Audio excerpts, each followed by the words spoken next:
So today we will continue with the next topic regarding the anti-angina drugs, pharmacokinetics or anatomy. Last lecture we already discussed the started the anti-angina drug. In that we discussed the pathophysiology, angina pectoris and pectoris, and we started the nitrates. So we last lecture we discussed the mechanism, pharmacological action of nitrate. Now next part related with nitrate, that is pharmacokinetics. Actually, nitrates are the lipid soluble drug. Organic nitrates are the highly lipid soluble drug.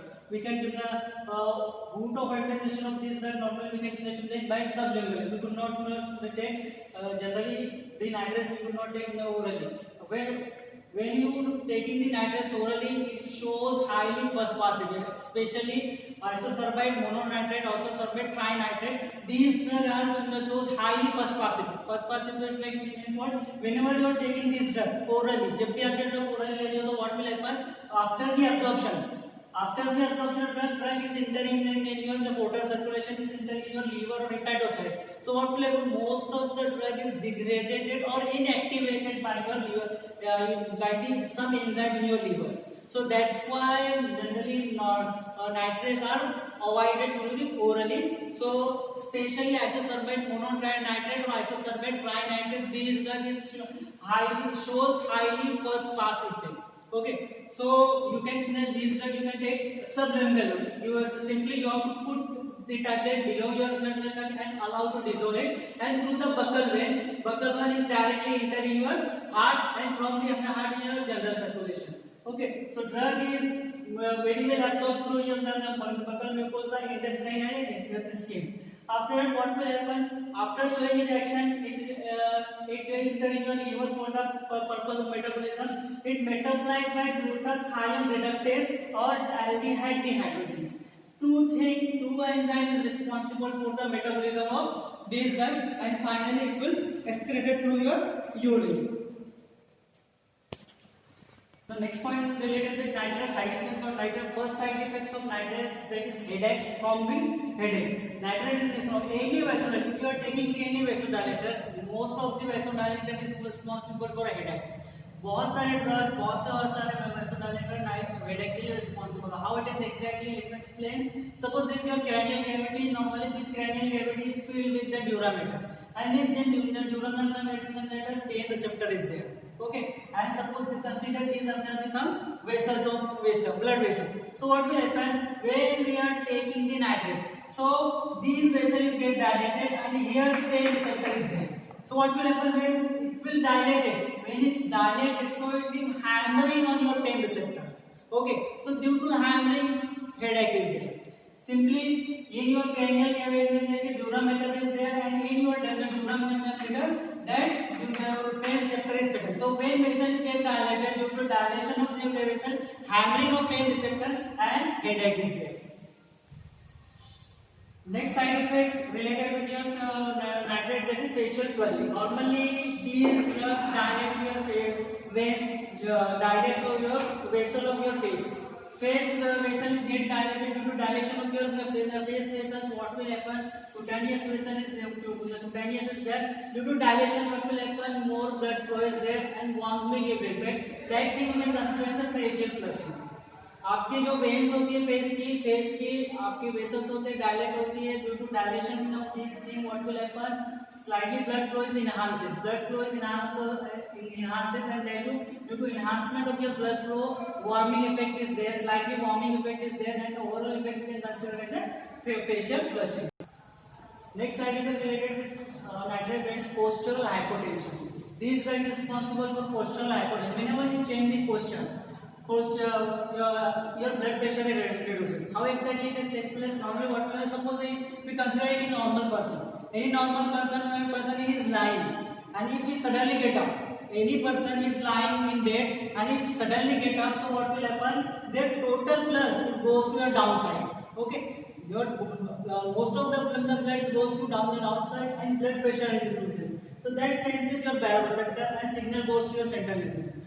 Normally, what will happen? Any person is lying down, and if he suddenly wake up, so what will happen? Their total blood is goes to downside, and due to reduction in your blood pressure, or blood pressure, signal goes to your central nervous system, and in your central nervous system vasomotor center is activated and will fire the adrenergic fibers.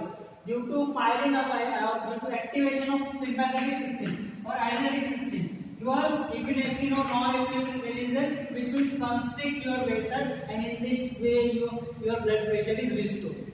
This is the normal thing. Suppose someone taking his nitrates, and if patient is taking the nitrates and that patient is suddenly wake up, okay, so what will happen? Their blood pressure is goes to downside. Okay, after what will happen? Their baroreceptor is activated, signal goes to central nervous system. But problem is that after the releasing of adrenergic system, vessel is not constricted because nitrate is responsible for the dilation of your vessel. So due to dilation of your vessel, your blood pressure is not restored. That's why your blood pressure is decreases. That thing we can consider as a postural hypotension. Of nitrate is sweating and palpitation because there is like cardiac activity. That side effect is there. Next one is dizziness and vertigo. This drug is also responsible for dizziness. Any drug which will alter the blood flow towards the central nervous system. These drugs normally alter the blood flow, so due to altering of blood flow, dizziness and vertigo is there. The next point related with your nitrate is responsible for tolerance. If you are taking these drugs repeatedly, after the repeated adverse, what will happen? The therapeutic effect has been lost. Why it is so? Because normally you are taking the nitrate. जब भी आप nitrate लेते हो तो उसमें tolerance develop होता है, उसका इफेक्ट नहीं मिलता है. Why it is so? Nitrates normally nitrates is converted in your smooth मतलब nitrate is converted into nitric oxide with the help of sulf-hydroprotein, and sulf-hydroprotein require near about 6 to 8 hours for reactivation. Okay, for reactivation it requires if no sulf-hydroprotein is available, so conversion is retarded, conversion is inhibited. That's why you need nitrate-free interval. Okay, so that's why tolerance is developed. If you are taking the nitrates repeatedly, so tolerance develop. If their effect has been lost. Why it is so? Because when you once you taking the nitrates in your smooth muscle, nitrate is converted into nitric oxide, and this nitric oxide is responsible for vasodilation or further effect. But why this conversion requires some hydroprotein? So once it has been used, so it will require 6 to 8 hours for reactivation. So that's why you need nitrate-free interval. If angina attack is there, so you can use beta blocker or other drug to avoid the pain of angina, to avoid the attack of angina. So you need nitrate-free interval. Next point related with your drug, that is dependence is also there. If sudden withdrawal is there, so sudden withdrawal which lead to change of tone of your vessel, sudden where wall of vessels get stick with each other or they may occur. Okay, so nitrate is also responsible for dependence. Dependence also develop whenever you are using the nitrates. Next one, interaction of nitrates. Which drug you could not take along with nitrate? You avoid sildenafil and phosphodiesterase inhibitor drugs.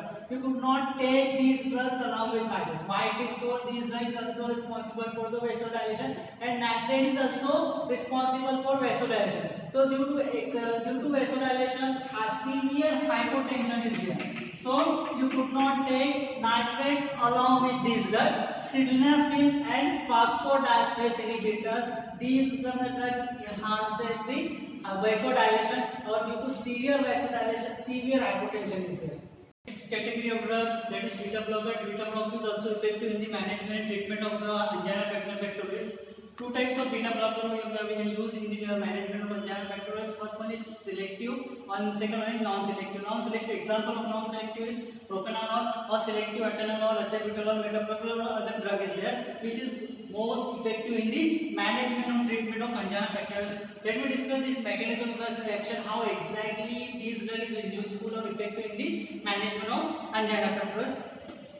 What is the exact mechanism of beta blocker? Beta blocker is also very effective in the management of angina pectoris. How exactly? See, beta receptor is normally beta-1 receptor is present normally SA node, AV node, or your myomedial muscles. So in in your heart, three areas is there where the exact beta-1 receptor is present. SA node, on the surface of SA node, on the surface of AV node, or it is also present in the myocardium muscle. So normally what will happen when we are utilizing the beta blocker, if we are giving the beta blocker to any patient, so what are the changes takes place in your body? So suppose first if you are taking the beta blocker, so firstly beta blocker reduces the activity of AC node. See, when activity of AC node is reduces, so what will happen? Your automaticity is reduces. जब भी हम लोग beta blocker utilise करते हैं तो drug normally suppress the AC node. Due to suppression of AC node, what will happen? Your automaticity is reduces. If your automaticity is reduces, this will affect on your heart rate. And if your heart rate reduces, that phenomena we can consider as a negative chronotropic effect. Whenever your heart rate is reduces, that phenomena we can consider as a negative chronotropic effect. First effect of beta blocker, it will suppress the AC node activity, so that's why your automaticity is reduces. Your heart rate reduces, that phenomena we can consider as a negative chronotropic effect. Second important effect of your beta blocker, it also reduces the activity of your AV node. These drugs also reduces the activity of urinary. So your conductance is reduces. And once your conductance is reduced, that phenomena or that thing we can consider as a negative chronotropic effect.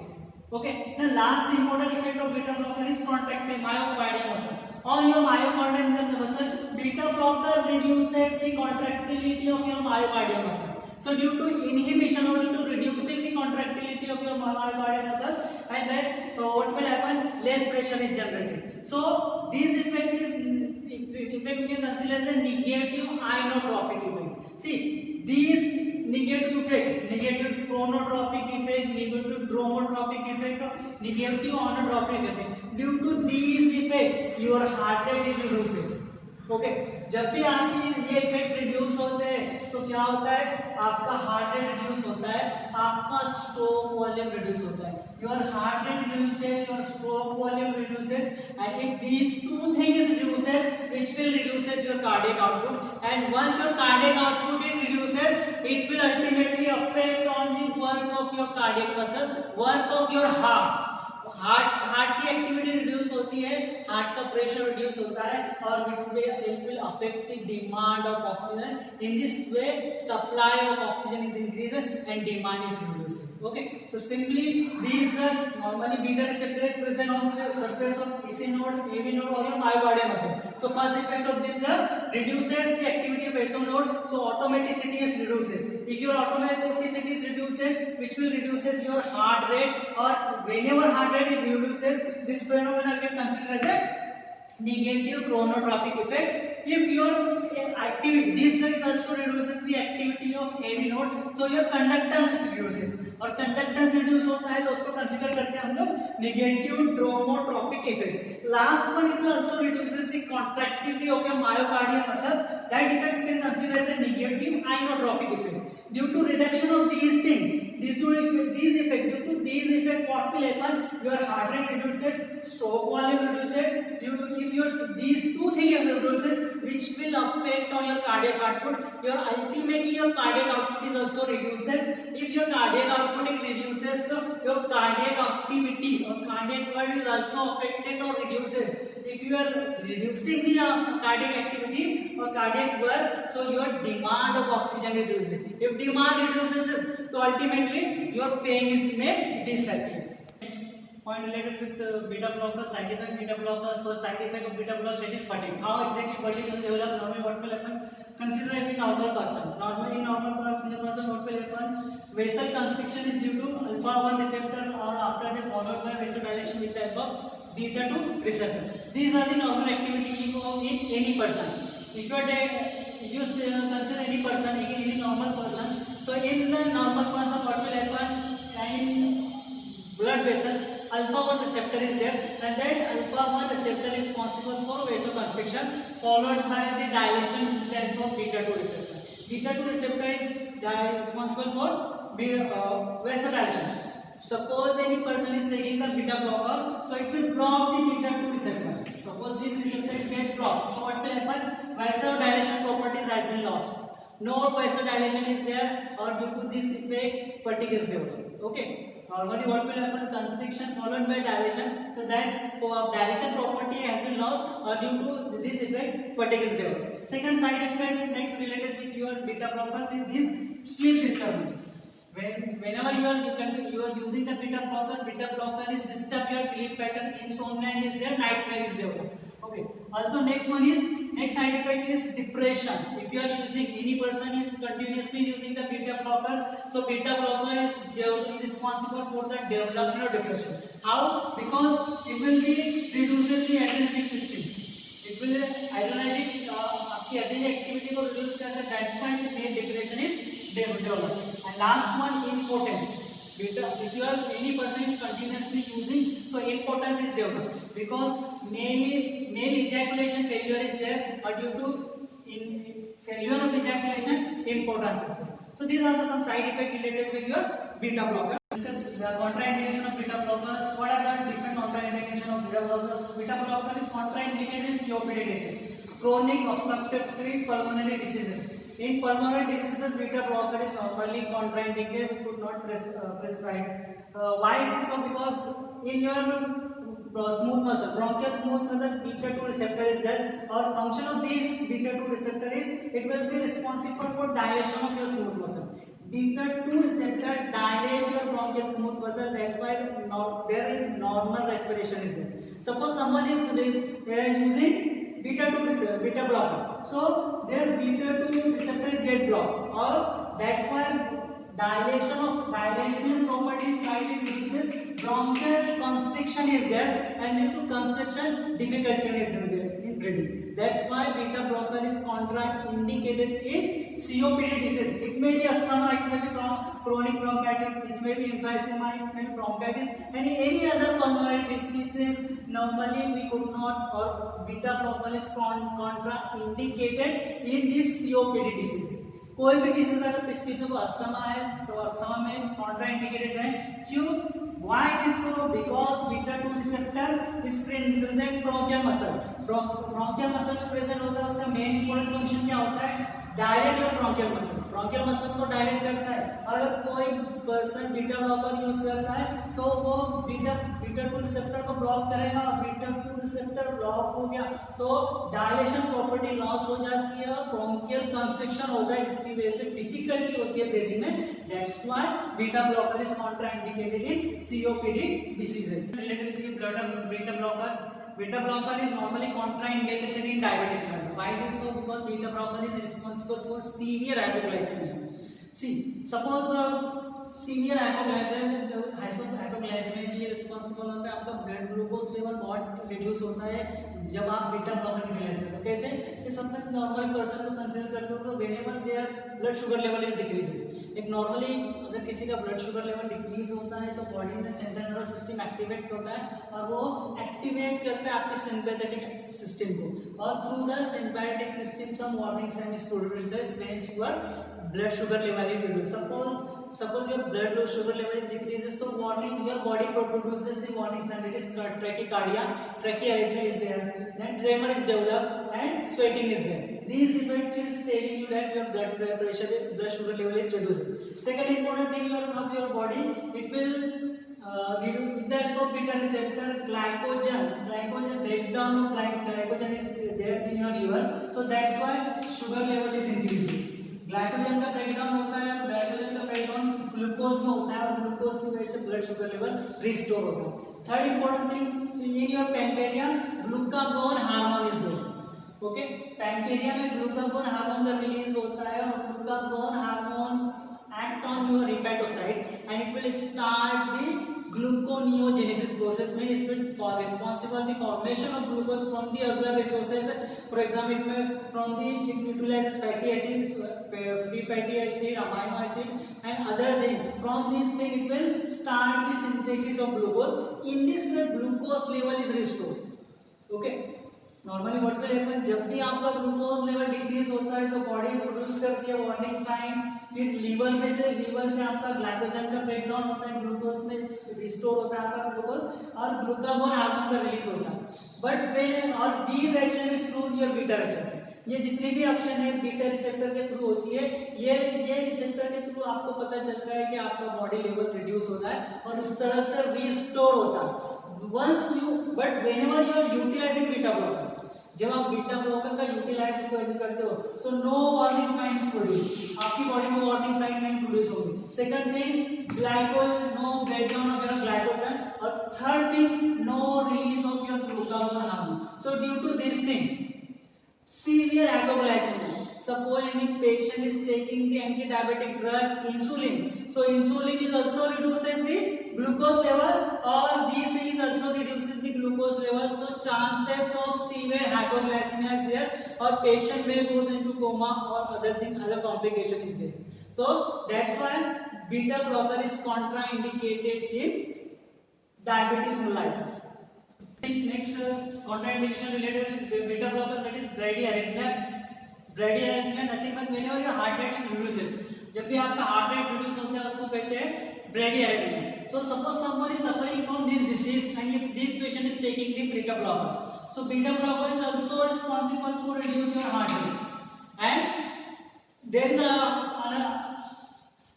another problem, the patient is already suffering from bradyarrhythmia. So due to this effect, this drug is contraindicated in bradyarrhythmia. किसी को पहले से bradyarrhythmia और beta blocker utilise कर रहा है patient, तो उसका जो हार्ट रेट है और रिड्यूस होता है, और रिड्यूस होने की वजह से अदर कॉम्प्लिकेशन बढ़ जाते हैं. That's why we are not utilizing, or that's why beta blocker normally contraindicated in bradyarrhythmia. Second, next important thing, it is also contraindicated in depression. Why it is so? Because it will be reduces the beta blocker reduces the activity of monoamine oxidase or monoamines, or it will reduces the activity of your epinephrine, norepinephrine in your central nervous system. That's why depression is there. So that's why beta blocker is contraindicated in this disease. It is contraindicated in COPD disease. It is contraindicated in diabetes mellitus, bradyarrhythmia, and depression. Effective in the management of angina pectoris or angina, that is calcium channel blocker. Calcium channel blocker is also effective in the management of angina. Normally we are using L type of calcium channel blocker. हम लोग L type calcium channel blocker use करते हैं angina pectoris में. Why it is so? Because there are different type of calcium channel. Different type of calcium channel and blocker is there, but we only utilizing L type calcium channel. Why? Because other biological activity is not disturbed with your calcium. Calcium channel blocker calcium channel के control करते हैं बहुत सारी activity की, वो biological activity disturb नहीं होना चाहिए. That's why we are using एक type calcium channel. Calcium influx control, release of neurotransmitter, calcium influx control, release of hormone, calcium influx control the myobasic contractility और various things. So there is other activity we could not disturb the other activity. That's why we are using एक type calcium channel blocker. So calcium channel blocker is similarly work like beta blocker. जिस तरह से beta blocker work करते हैं, calcium channel blocker भी उसी तरह से वर्क करते हैं. कैल्शियम चैनल ब्लॉकर रिड्यूसेस और block the activity of acid और reduces the activity of acid. So acid activity reduce होती है, सो ऑटोमेटिसिटी रिड्यूस होती है, और automaticity reduce means what your heart rate is reduce. और if heart rate is reduces it means will negative chronotropic effect. Calcium channel blocker is also suppress the activity of AV node. So conductance of your heart is reduced, and if conductance is reduced, you can consider as a negative chronotropic effect. Or due to this thing, reduction of these two things, so which will reduces your heart rate, or heart rate reduces your stroke volume, cardiac output, or if your cardiac output is reduced, it means your cardiac work is reduced. In this way, we can reduce the demand of your heart. Second important thing, calcium channel is also block the calcium smooth muscles, contractility of your smooth muscles. So if your contractility of smooth muscle is reduced, it will ultimately dilate your vessels. Your smooth muscle is dilated, or due to this effect, your working capacity or your load of heart is reduced, or in this way we can reduce the demand. See, very simple mechanism of calcium channel blocker. First mechanism is suppress the activity of ACE node. Calcium channel blocker क्या करते हैं कि जब we blocking the calcium channel blocker, we block the calcium channel, तो ACE node activity is suppressed. अब if ACE node activity is suppressed, so your automaticity is reduced. If your automaticity is reduced, your heart rate is